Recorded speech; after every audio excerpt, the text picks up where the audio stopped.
Hello and welcome to this week's Why Football podcast with me, Michael Dryden and Eches Adokru. Today, I am very pleased to say we are joined by Iain Dale.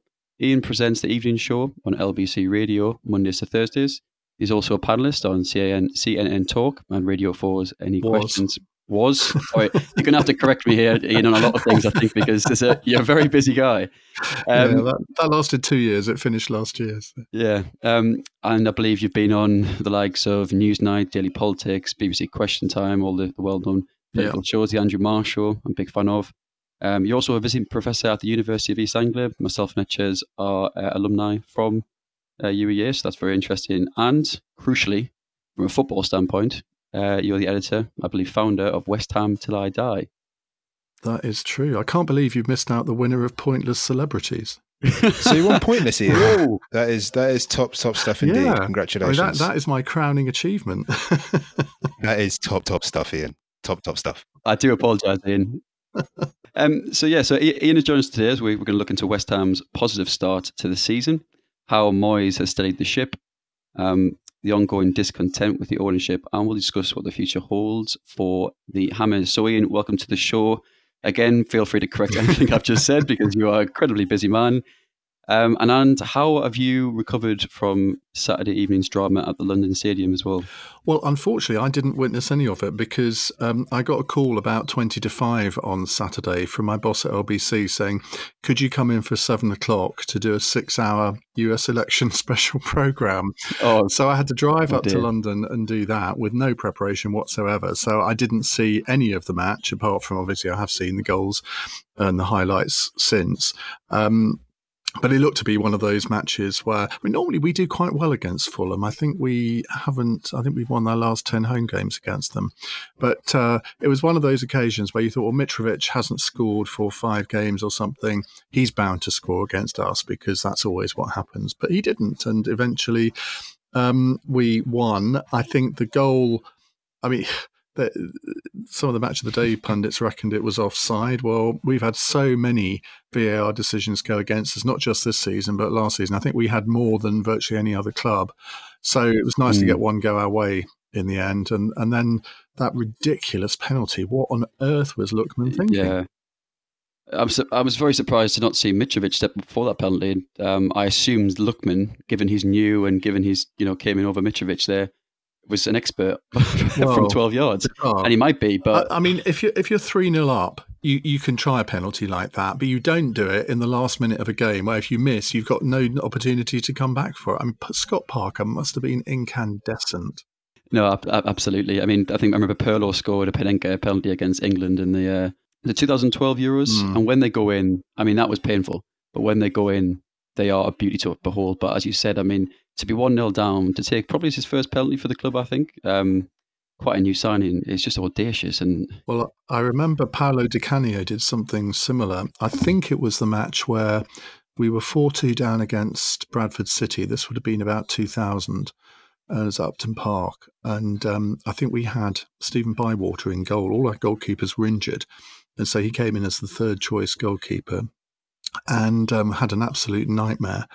And we got a penalty, and Frank Lampard and Di Canio had a wrestle over who was going to take it, because Lampard was our penalty taker and was a very good penalty taker. But in the end, he gave in, and Di Canio took it.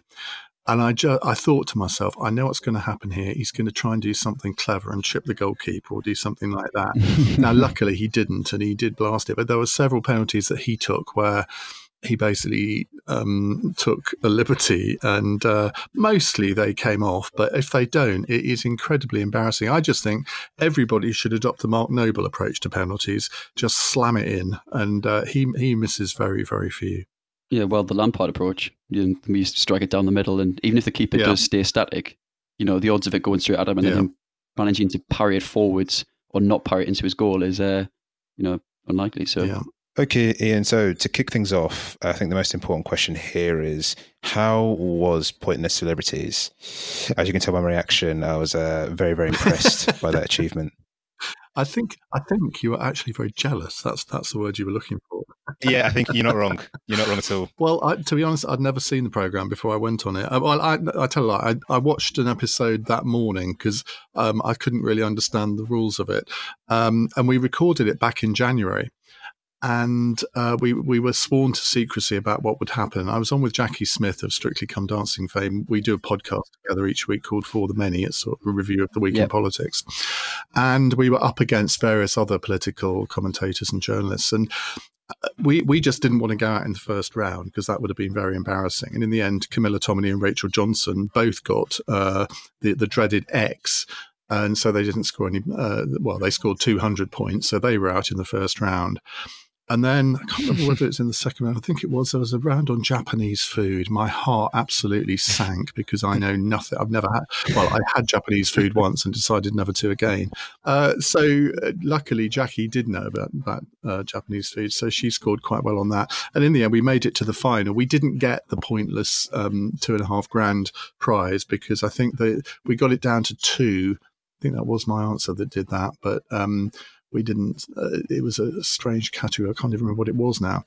It seems so long ago, though. It took them 11 months, and they obviously held it over till Jackie was on Strictly Come Dancing. So she got 2 hits on a Saturday night. It's a very ugly trophy as well. People keep saying, "Oh, it's much coveted," and I'm thinking, "Well, why? It's really not very pretty." Okay, and so moving on to West Ham Till I Die, how did it all come about? Where did your involvement with it begin? Well, funnily enough, it was Fulham's fault. Back in, I think, 2006, we had played Fulham at Upton Park, and I think we'd lost in the last minute. And it was one of those games where we should have won and we didn't score. They scored right at the end of the game. And I remember walking out of the ground absolutely incandescent, not least because as I walked out of the ground, I was behind some 6'7" guy who was slagging off David Gold. Well, no, actually, it can't have been David Gold and Sullivan because they weren't there. Maybe I've got that mixed up. It must have been another match. Anyway, I remember driving down the A2, driving home to Tunbridge Wells, and I was literally slamming the steering wheel. Even though it's half an hour after the match had ended, I was fizzing with absolute rage. And I got home and I thought, well, there are all these other websites on West Ham. Why don't I start one? So I worked out how to start it on WordPress. And by midnight, I'd got 1,000 people looking at what I'd written. I thought, wow, this is great. I already had a political blog, so I knew how to set up a blog. And it really went on from there. And I've tried to make it a site that is slightly less shouty than some of the other ones, even though it started off in a fairly shouty way. And it's not a news site. It's more commentary. So we just post one article a day. At the beginning, it was mainly me that was writing it. Now it's predominantly other people. I still write on the odd occasion. I still do the match day stuff. But I just can't do an article every day. I mean, there was a time when I was doing maybe 2 or 3 a day. So I've got this little team of people who contribute 1 per day. And people comment. And it's I think people like it because it's not cluttered with, with adverts. I don't have any adverts on it. I fund it myself. Whereas a lot of the other West Ham sites, I mean, Claret and Hugh, which is a really good news site, they have 8 or 9 articles a day, but it's almost unreadable because of the pop-up ads and all of those things. And Hammers News is another one. And you just think, well, in the end, they must lose readers because it's more about the adverts and the content sometimes. Yeah, absolutely. It's a feature of local newspapers as well. I mean, I'm a Sunderland fan, and I suppose if you support a club, well, largely outside of London, you go to your local paper or your local newspaper, their site for the latest scoop on. You know, get the local journalists who will be in contact with the club, and the websites are always absolutely flooded with advertisements. You can't get on it. Yeah. The Sunderland Echo is a good example of that. So yeah, you're right in. But that's coming across. That's quite a good thing, though, in Sunderland, though, isn't it? Because the more adverts they have, the less they can write about the football club. well, you say that, but I mean, the level of advertising now, I think it's went from big hitters who are Premier League sponsors to now local gravy manufacturers and pie shops. Well, my friend Kevin Maguire, who I appear on TV sometimes with, he's an absolutely ardent Sunderland fan, and I think he's become very philosophical over the years. But it's a sort of club that I think Sunderland, I think, are a little bit like West Ham in that people kind of want them to do well. They may not support them, but they kind of like that. They are a club steeped in history. Apart from Newcastle fans, I don't think they have many sort of massive enemies. And you sort of think back to the glory days, and you think, well, hopefully they'll come again. Have I redeemed myself now? No, absolutely. No, I'm glad to hear you're you're a quasi fan of Sunderland. And no, the documentaries are, I think, quite refreshing to watch. I mean, I've not actually seen the Manchester City or the Tottenham documentaries as yet. And I hear the Spurs one is an excellent watch, and because the insight you get behind a club like Tottenham, who have become, you know, such an ultra modern and progressive club. Obviously, Mourinho is great fun. However, Sunderland, you know, it's cataloging that kind of downfall, I think, is what a lot of people. I mean, it's not great for my good self to watch, but for those who don't know the club as well, or to see a club actually fall from grace like that and how it affects a club, and then you see basically how a club then operates at the lower levels and get that insight. Maybe it's a bit different to what you see in the Spurs. I'm hoping that was the motivation for the Spurs documentary, that it catalogues their decline and fall over the years. But we can but live in hope. Yeah, absolutely. So before the season began, West Ham obviously since done quite well, but there was a statistic which went out, which was 8.8% of West Ham fans were optimistic, putting them rock bottom of the Premier League table of optimistic fans, and second to last place was West Brom with 37.9%. So the question I kind of have to you, Ian, is why was it so negative before the season started? Why did fans think that this season was going to go terribly when it hasn't so far? I don't know, because if you think of the way we finished the last season, we did really well in the last few games. So the team has started to play as a team rather than a collection of individuals who've never met each other. And that was the problem, I think, under Pellegrini, and also to an extent in the initial days of David Moyes' second term. West Ham fans are a miserable bunch. They're always glass half empty people. And even when we're doing well, there's always, you look on the comments on the different websites and blogs, and there's always something to moan about. And I suppose in a way that's no different to any other club. I mean, you must know that, being an Arsenal fan at the moment, I suppose. I wasn't that pessimistic at the beginning of the season. I thought that we had finished the last season really well.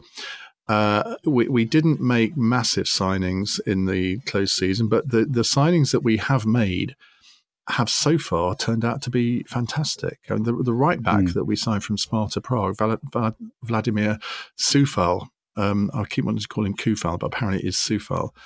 He has been a revelation, and that's a position that has caused us a few problems over the last couple of years. And we haven't had bad players at right back, but they've just not been brilliant defenders. They've not been bad at going forward.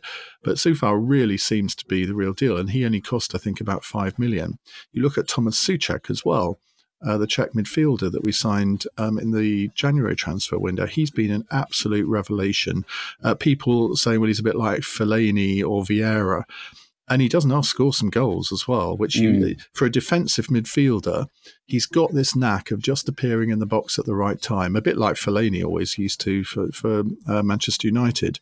So those two signings have been absolutely crucial. And now we have, let's say, Ben Rama from Brentford, who is a bit of an unknown quantity. In a sense, he's a very un-David Moyes-like player. He's a bit of a luxury player in some ways. On his day, he will be like Dimitri Payet, but on off days, I'm told he can completely disappear. Well, West Ham are not a team that can allow one player to disappear. And the problem he's got at the moment is that the team are playing so well, it's quite difficult to see that he's actually going to get an opportunity unless someone's injured. Masuaku, who's been at the club for 4 or 5 years now, I think, not a great fan favourite, but he's been an absolute revelation in the last few games. Well, you can't drop someone like him when he's playing at the top of his game, and that would be Ben Rama's natural position. So there's some real competition for places in the way that maybe there hasn't been in previous years. You've got Lanzini and Yarmolenko and Snodgrass on the bench, all players who might expect to have a claim to a first team spot, particularly Lanzini. But they're going to have to bide their time, because David Moyes is very much of the view that if you're playing well and you keep winning, why would you change the team? So I think you're right there, Ian. Yeah, you should never really change a winning team. However, when I look at the West Ham transfer business, they were heavily, heavily linked with centre halves. They were linked with James Tarkowski of Burnley, who we know is a very good player, and Wesley Fofana, who is now at Leicester. If I look at West Ham's roster, they've got Craig Dawson, they've got Diop and Balbuena, as well as Angelo Bonner, who I believe is recovering from an injury. But are they a bit light in central defence, do you think? Possibly they're a bit light in central defence. That seemed to be that they really wanted another central defender. They couldn't get any of the star players they wanted, so they ended up with Craig Dawson. I could never really see the point of that signing, because he's been relegated. I don't believe in buying players from relegated sides too much, and I think we've done a little bit too much of that in the past. And Craig Dawson was it West Brom he was relegated with, and then Watford. And you think, well, there's a reason for that. So I don't think he's going to get much of a look in. Now, Ogbonna apparently has got a knock at the moment, so Diop will now come in to partner Balbuena, who I think has been an absolute... Ogbonna and Balbuena have been at the core of the reason that we have been playing really well. We were leaking goals last season. This season hasn't been quite so bad. Maybe we've still let in too many. But we have a couple of youth team defenders who got a look in at the end of last season and in pre-season friendlies, and they look quite good as well. So I'm not massively worried about central defence at the moment. But I mean, if one more got injured, then there might be a bit of a problem. But I think Ogbonna will only be out for a couple of weeks. Well, on the we touched on previously the topic of trophy photographs. I met Ogbonna in an Italian restaurant in Wapping and got a photograph with him. So Ian, if you want me to send you a copy of that, so you can, like Etches, pretend you were there in the moment. So you mentioned obviously the competition in the squads and how competitive it's been with some players not being able to feature, and who's particularly shone. We've discussed obviously captain Declan Rice, who we know has done very, very well, Souček and Soufal, who've been brilliant, and even Pablo Fornals has played quite well. But the one guy I kind of want to focus on is Michail Antonio, who initially I wasn't particularly too keen on, and I think as when Project Restarts happened, he had some really, really good form, which he's continued into this season. And I kind of feel the Premier League have turned around and said to a player like Antonio, he can really cut it at this level. Well, he clearly can cut it at this level. When we came back after lockdown, he was the top scorer in the Premier League in the games at the end of last season, and he's picked up where he left off. We signed him from Nottingham Forest for, I think, £7 million, probably 5 years ago, something like that. I think he's been an absolute revelation. He can play wide right, wide left, right back, anywhere really. And now he's converted into a central striker. And his great asset is that nobody knows what he's going to do next, least of all him. And if he doesn't know what he's going to do next, the defenders don't know. And he's got an immense physique, which I think people haven't really commented on. He's incredibly strong, really wide shoulders, a very strong upper body. Got a good balance as well. And if you're in a tussle with Antonio, you've been in a tussle. And he's a really strong guy. And I think that really helps him. He can score with his head. He's got a good shot on him. You could argue, well, he doesn't score enough from the number of opportunities that he has. Many of them are self-created, it has to be said. But I don't think any West Ham fan would accept the fact, any analysis, that he hasn't lived up to his potential. In fact, some would say he's surpassed what we all thought he was capable of. But he and Jared Bowen show that there are quality players in the Championship, and maybe even in the lower leagues as well, that if you identify the right ones, you don't have to spend 30 or 40 or 50 million pounds on a player to get really good value. Jared Bowen, I don't think we've seen the best of him yet, but he has been brilliant in many of the games that he's played. My producer at LBC, he's a Hull City fan for his sins. And he was always raving about Jared Bowen and could never understand why no one had come in for him. So when West Ham came in, he said, look, you have got one of the best players in the Championship there. And so far, I think he's been proved right. He's kept Yarmolenko out of the side. And okay, Yarmolenko blows hot and cold a bit. We haven't really seen the best of him, given that he's Ukraine's second highest scorer after Shevchenko. and I think he scored 38 goals for them. Oh, wow. I have wondered whether Moyes might look at starting Yarmolenko up front. If Haller's form continues to be as abysmal as it is at the moment, I could see that Yarmolenko could be given the central striker role if Antonio isn't fit. And remember what Moyes did with Marko Arnautovic. He brought him from being a winger into a central striker, and he couldn't stop scoring. And that much as I've never been a massive fan of David Moyes, you have to give him credit for that. Yeah, you touched on a point I was literally about to make around West Ham signing from the Championship, because obviously Ben Ramos came in, Jared Bourne, who's done very well, as you say, and obviously Antonio. I believe there was Joe Hugel came in from Preston a few years ago, and that wasn't a success. But it shows the kind of the gamble that you do take at that level. But as you say, because you're not spending 20, well, Ben Ramos is different, but because you're not normally spending over £10 million, £15 million. Yeah, well, Hugel was a strange one. I mean, he came in for 10 million from Preston. He had an okay goal scoring record, but it wasn't particularly brilliant. And at the time, I thought, well, that's a bit odd. Apparently, David Moyes' brother was involved in the transfer. I make no comment on that, but he didn't really get a chance at West Ham. Moyes never really played him. Pellegrini certainly didn't. He then went out on loan, I think, to QPR, Middlesbrough, and maybe back to QPR. Now he's been sold to Norwich, where he scored the odd goal. I don't think he scored that many, but I mean, look, he didn't get a chance, so it's unfair to judge him because I think he only pulled on a shirt a couple of times as a substitute. Yeah, I think that's definitely a fair point. I think to further on that, the Premier League is guilty at times of buying standard European players for huge, huge fees instead of looking homegrown, whether it's a Championship or even League One. A good example is Maddison, who joined Leicester from Norwich. He was a revelation at Leicester so far, England international, a real key part of their team. But, some of the bigger clubs weren't really looking that way. You could then look at Arsenal, a bit of a sore one with someone like Nicolas Pepe, who's clearly a very, very talented player. But, when you look at that fee, you do wonder, could we have got better value by looking close to England, whether it be another Prem club, looking at wingers there, or potentially even the Championship? Well, look at Ollie Watkins, yeah, perfect example. Yeah, quite. I mean, he's been an absolute revelation for Villa this season, hasn't he? Look, I'm not against buying foreign players. I think if you look at some of our foreign signings, they've been absolutely outstanding. Others, not quite so much. You look at Diop, for example. We bought him as a very young player from a French side for, I think, £21 million, which at the time people sort of thought that's a lot for an unproven player. But again, Manchester United, Mourinho, when he was there, he looked at signing him for something like 50 or 60 million from us. Now, some people might say, well, we should have taken it while we could. You look at Payet, and what a brilliant signing he was. Okay, he didn't last that long and went back after a couple of years.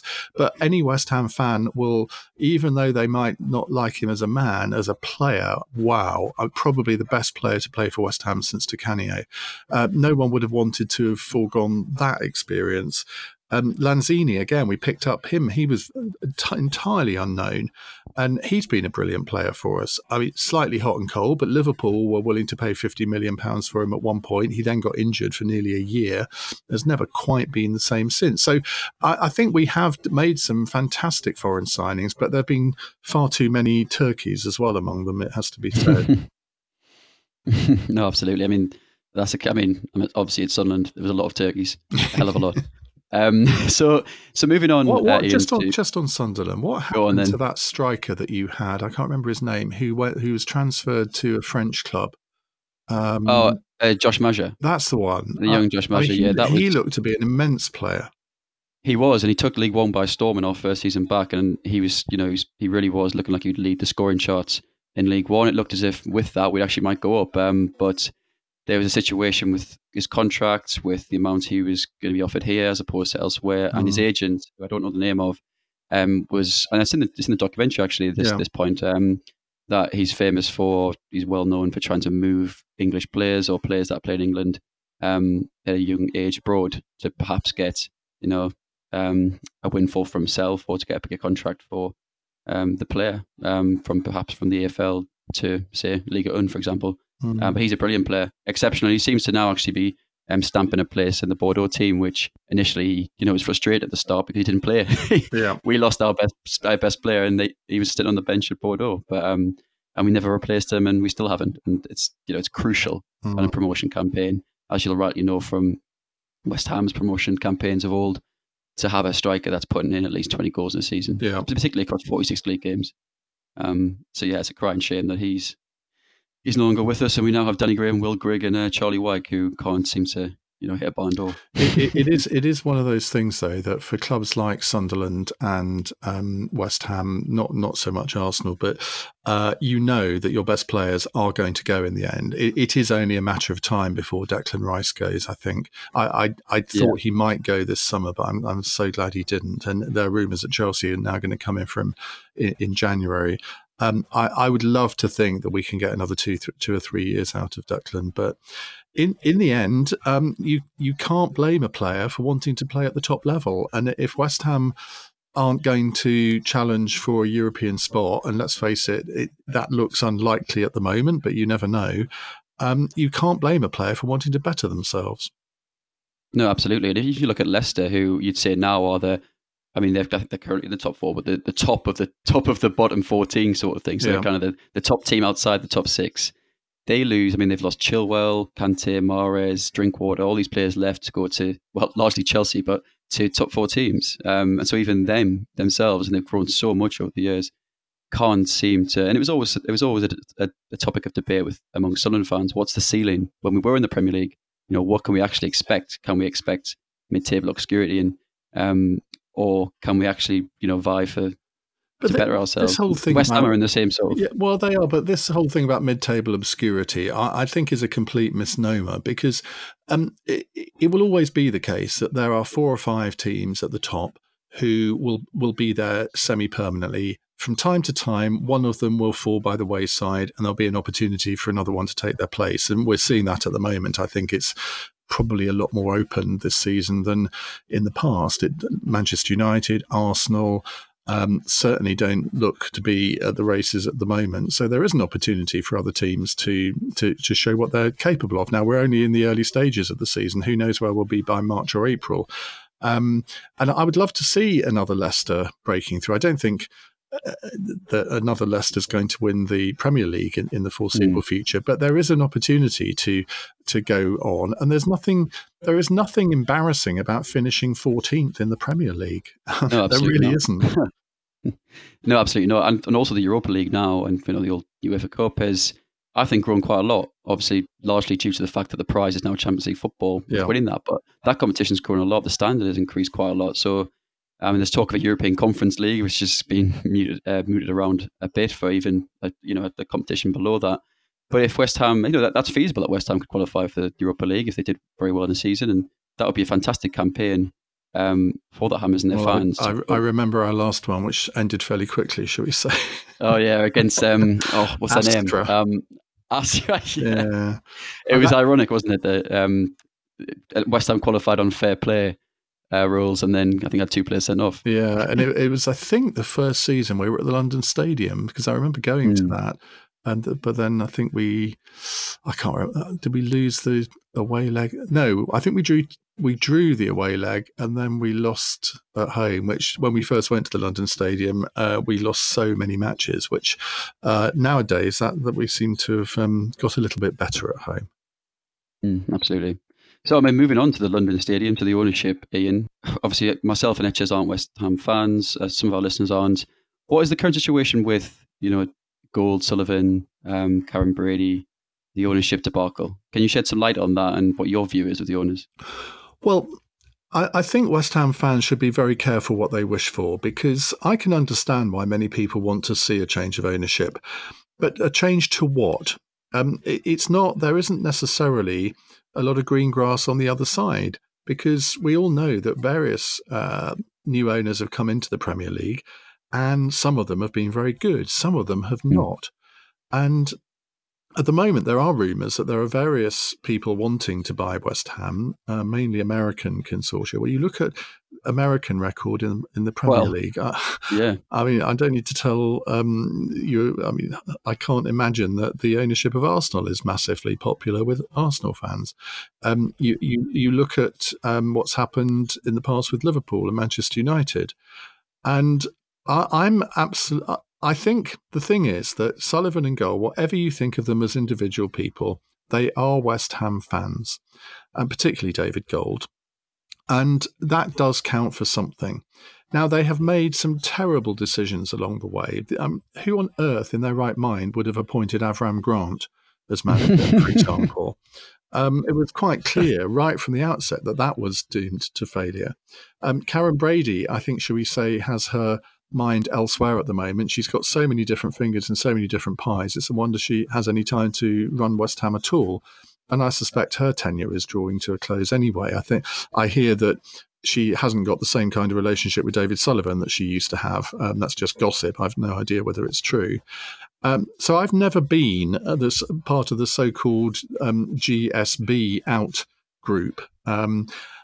I wouldn't object if there was a change of ownership, if it was the right ownership, and I thought that there was a real long-term interest in the future of West Ham rather than someone coming in trying to make a fast buck, because we've all seen examples of different clubs where that's not had a very nice outcome. Yeah.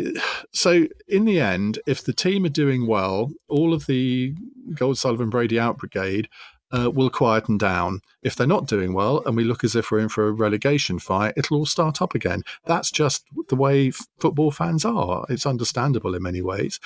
But everyone always puts it at the table of the chairman or the managing director if the team is doing badly.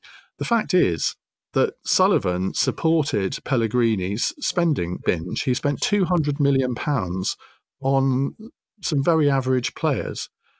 And Sullivan gets a lot of criticism for involving himself too much in transfers and buying the odd wild card that he says to the manager, well, I don't care if you want him, here he is, play him.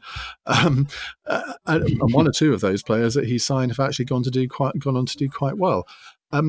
But they basically let Pellegrini do what he wanted on the basis that, well, the fans wanted a Champions League style manager. Now they've got one, so we have to back him. And look what happened. He brought in Roberto. Well, if Roberto hadn't had to replace Fabianski, I don't think we would have been in a relegation fight last season. And how anyone looking at that guy's record could think that he should be the deputy to Fabianski, I still do not know. And there were several other players that you scratch your head and you think, well, what did they see in them? And there were some quite expensive ones. I mean, Haller, I will exempt from that because I do think Haller is a quality player. We could see that from how he played for Frankfurt.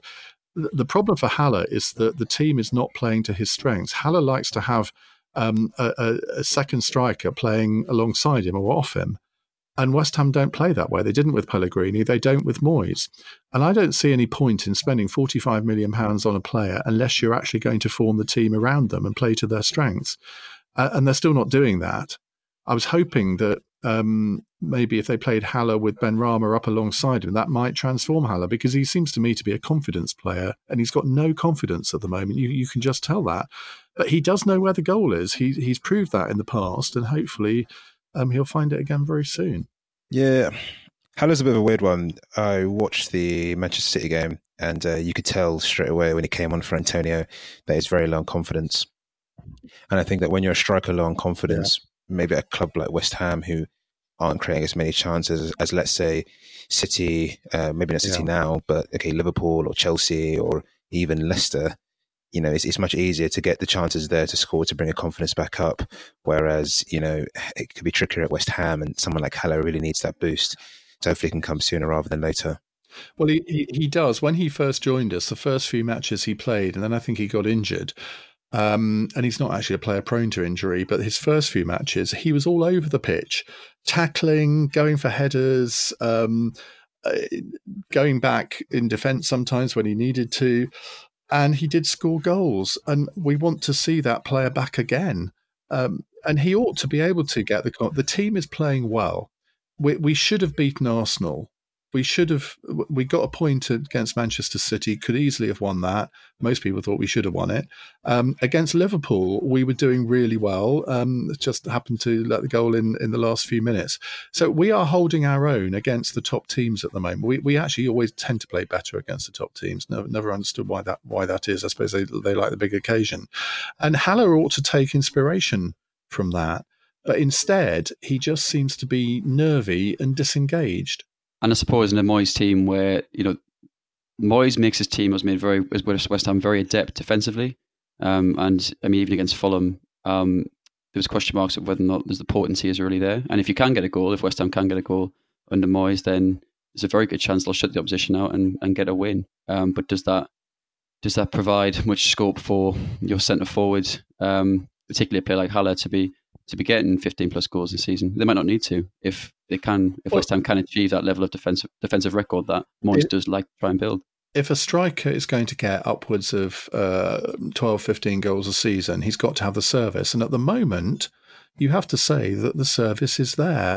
Masuaku and Bowen on either side are doing really well. Fornals is a player that has taken a little time to find his feet at West Ham, but he's coming into some great form and he's scoring the odd goal as well. He's kind of taken over the Lanzini role, the sort of traditional number 10 role. So I think the striker, whoever's playing as a striker, is getting more and more chances. And the more that Masuaku gets confidence, because he can beat anybody on his day, and he's got, even though he's only ever scored one goal for West Ham, he came very close against Fulham. I think it's an absolute pile driver nearly scored. The goalkeeper tipped it over. At some point, his luck will change in front of goal, and I think he and Cresswell have combined in a way that we haven't seen since Cresswell and Payet. They just instinctively knew where each other was going to be, and you do need that between the fullback and the wide midfielder. And we've had that on the left before. I remember Matty Etherington was brilliant at combining with whoever was the left back then. I can't remember now. Yeah, indeed. And but on the right, we've always found that slightly more challenging. The right fullback position and the right midfield position have been traditionally for us much more difficult than the left. No, absolutely. I mean, Masuaku oozes technical ability, and you get the impression with him, with confidence in the right team and the right position, he actually could be a star. We have to see maybe it's the heights that he could live up to. Well, of course, he joined us as a left back, but you could see right from the off that he wasn't a defender. He loved going forward, and whenever, on the odd occasion when he was played left midfield, he did really well. And it's taken like 4 or 5 years for the penny to drop that he's not a defender. He's one of them players you know at youth level. To have gained that level of kind of technical ability and kind of attacking prowess at youth level, he was definitely a wide man, a winger, perhaps a forward. And then probably converted. And sometimes when they come through a bit early, maybe like Gareth Bale, for example, they do get converted into the fullback or wing-back positions because that's typically where teams need to promote youth. And usually the wide areas are seen as maybe it's too important, so they've already got personnel in there. So you can see how that happens. And I get the impression that is what happened with Masuaku. So hopefully we'll see him further forward and, displaying the technical prowess that he does have for West Ham. So Iain, go just for finally now, just to conclude, what's your prediction for the rest of the season? I know it's difficult as a West Ham fan. It was difficult as a Sunderland fan, and I think Newcastle is a club that I always draw parallels to with West Ham. What's your predictions for the remainder of the season? Where do you see West Ham in the next, say, 3 to 5 years? I know it's a broad question. Well, I think at the beginning of the season, I would have predicted we'd end up 13th, 14th, 15th, something like that. I always thought it would be a better season than last season. But the way that we've started does give me confidence that we can push on from there. I think at the moment we're 12th. And bear in mind, we have had the most difficult run of games, I think, of any Premier League side so far. And we've got... there were people that were predicting, mainly West Ham fans, it has to be said, that we wouldn't have any points by the end of October. Well, we got points against most of those top teams. And the ones where we didn't get points, Spurs, Liverpool and Arsenal, we should have done. And we can take a huge amount of solace from our performances in those games. And I think the longer this team can play together, and the longer we can avoid any serious injuries, and even Antonio, I'm told, will be back after the international break, so he will have only missed 2 games, and we won one of them. If we can avoid serious injuries, then I think we can push on into the top half. I'm not going to predict that we'll qualify for the Europa League, but I think if we finished 8th, 9th, 10th, I think most of us would think, well, that's not been a bad season, and we'd have settled for that at the beginning. And a lot of that credit will have to go to David Moyes. As I've said, I've always been a Moyes skeptic. I wouldn't have appointed him in his first term. I wouldn't have reappointed him. But I think you can just sort of tell that he actually really likes it at West Ham and knows that he's got a real opportunity here to build something. I don't know what Sunderland fans' memories of him are. Probably not very positive. Well, yeah, I was gonna say, you say you're a Moyes, were a Moyes skeptic. I mean, so am I. But I mean, it's Sunderland who came. He came into a sinking ship. The ship was already half sunk by the time he came. Had no funds to build on, and I think he shouldn't be. He wasn't good at us. He wasn't great. He made some decisions that I think a lot of fans wouldn't necessarily agree with. But he's got a fantastic record, obviously, at Everton, and you don't become a bad coach overnight. No, you don't. And I think the players actually really relate to him in a way that they didn't with Pellegrini. He does get involved on the training field in a way that I'm not sure Pellegrini did. And he, to be fair to him, he's playing a West Ham style of football, which I know people get really annoyed when you say the West Ham way. And Sam Allardyce used to say, well, that's the West Ham way was to lose. Well, Moyes, I think, actually does want to play attractive football. And so far this season, anybody who's watched any West Ham game, possibly with the exception of the first one against Newcastle, would say that they have been a really good team to watch. But they've been quite tight defensively too. And that's where you hope that Moyes introduces a bit of discipline that was lacking before. He's also got them fitter. I haven't looked at the running statistics lately, but under Pellegrini, we were at the bottom of the league in terms of miles covered in a match. I'm told that we're now way in the top half, and I think that says something. But also, West Ham, if we start off a game very slowly, we find it very difficult to get the tempo up. Whereas if we are playing at a fast tempo right from the beginning, that's when West Ham play well, because they have got skillful players. They can do all the tippy-tappy stuff. And we love to watch that. I'm not somebody who says, well, I'd rather lose 4-3 and watch a brilliant game than win 1-0. I think that way lies relegation. But I do want to watch a nice style of football. When Sam Allardyce was West Ham manager, he did a job for us. But it got to the point where I was seriously thinking about giving up my season ticket because it was incredibly boring to watch. And I think Moyes has got a happy medium. Unfortunately, and that's your third strike with Sunderland, I'm afraid. I mean, you've mentioned the Josh Maja saga, which is obviously very difficult for Giants to talk about, as well as the Sunderland Till I Die documentary, which is even harder to discuss, as well as David Moyes. You can hear the wobble in his voice. So I think, you're out. Do you feel a bit left out? Do you want to talk a bit more Arsenal? Ooh, actually, maybe... I will tell you an Arsenal anecdote. I remember the only time I've ever been to the Emirates was I think the only time West Ham won there, when Bobby Zamora scored from about 25 yards, which shows you how long ago it was. But I remember going to. In fact, I think I saw us win as well at Highbury one year. I can't remember who scored that one, but. I mean, in a way, when people talk about the London Stadium not being a football stadium, and they look at, say, no, the Emirates, that's a really good football stadium. My memory of the Emirates when I went there was that it was actually just as quiet as the London Stadium can be at times. And I think if a football team is playing well, the crowd react to that and get the stadium rocking. When you got 60,000 people in the London Stadium, if West Ham are on top, I mean, it is a fantastic atmosphere in there. But if we're playing terribly, it's a terrible atmosphere. But people think that at Upton Park, it was just, they have this sort of rather gilded memory of Upton Park as it being a fantastic atmosphere all the time. Well, it wasn't. If we were playing badly, the atmosphere could be absolutely vile at times. And it's the same at the London Stadium. So people say, well, it isn't a football stadium. Well, it is, because football is played there. And if you compare it to many of the European modern stadiums, it compares incredibly well. Yes, you are a bit further away from the pitch than you'd like, probably.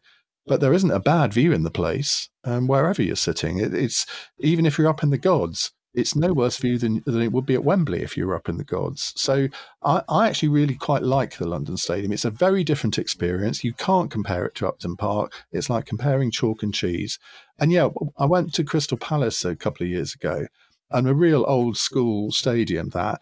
Yeah, you do get a bit of a hankering after that kind of atmosphere again. I won't deny that. But there's no point in looking back. We are where we are, and if we can't make a stadium work with upwards of 60,000 people, then we're doing something wrong. So we discussed before, Ian, how important form is for stadiums, and you said the Emirates is quiet sometimes, and I can confirm it is. You said you were skeptical on David Moyes and, whether he could actually change the club's fortunes. And I kind of want to ask the question again, where do you think, obviously with the start West Ham have had, Moyes can be the manager to take West Ham to the next level? And what I mean by next level is, when West Ham moved to the London Stadium, the target was this big thing, which was West Ham needs to target Europe and get European football and aim for the Champions League. I'm not saying that they'll be able to get there so soon because of the competition, but is Moyes the man that can slowly move them towards the target now, do you think? Yes, which is an answer I probably wouldn't have given you when he was appointed again. I think he has brought a certain stability. I think he's got the respect of the players in a way that some of our recent managers have lost it all too quickly. He does make some decisions which you scratch your head and you think, well, why has he done that? But you can kind of see on the touchline how committed he is. He's a bit like Alan Pardew was when he was West Ham manager. You see a lot of emotion from him on the touchline, and fans quite like that. There was I can't remember which game it was. Couple of games ago where he was literally doing a David Pleat on the touchline, and I don't think that he would necessarily have done that at some of his other clubs. So I think he realizes that it's up to him now. He really has got the world at his feet. He's got a squad that is capable of doing really well if he motivates the players in the right way, and I think he is capable of doing that. So I wish him all the luck in the world, because there'll be no one. I mean, I will complete if he gets us into the top half of the table this season. I will completely admit that I was wrong, and that I was wrong to oppose his appointment for a second term. I think the problem was, in retrospect, it would have been better if they'd kept him on at the time. Although we were all very excited when Pellegrini came, because he seemed to be a manager who'd proved himself at the highest level. And we all thought he could take us to the next level. Well, how wrong we were. No, absolutely. No, I don't think you can blame yourself for being a skeptic of Moyes. And it's not just coming from myself, but I mean, his win record from leaving Everton has not been brilliant. And, I do hope West Ham do not fall for the way that Sunderland have. And I do actually hope that they build, because they're a well-supported club. They've got a good stadium.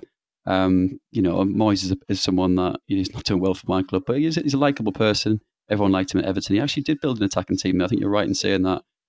So I wish all the best to West Ham in the future, and all the best for yourself, Ian, and with your ongoing career and with the page, West Ham Till I Die. So I think on that note, we'll wrap up today. And but thank you so much for coming on. It was great insight. Very much enjoyed it. And yeah, if you could get us a immediate photo of that pointless award, and then I'll reciprocate with the picture of me and Angelo Bono and Il Bordello and Wapping. I can't wait. Well, thanks for having me on. Really enjoyed it. No, it's an absolute pleasure. Cheers, Ian, and thank you very much. Cheers, Ian.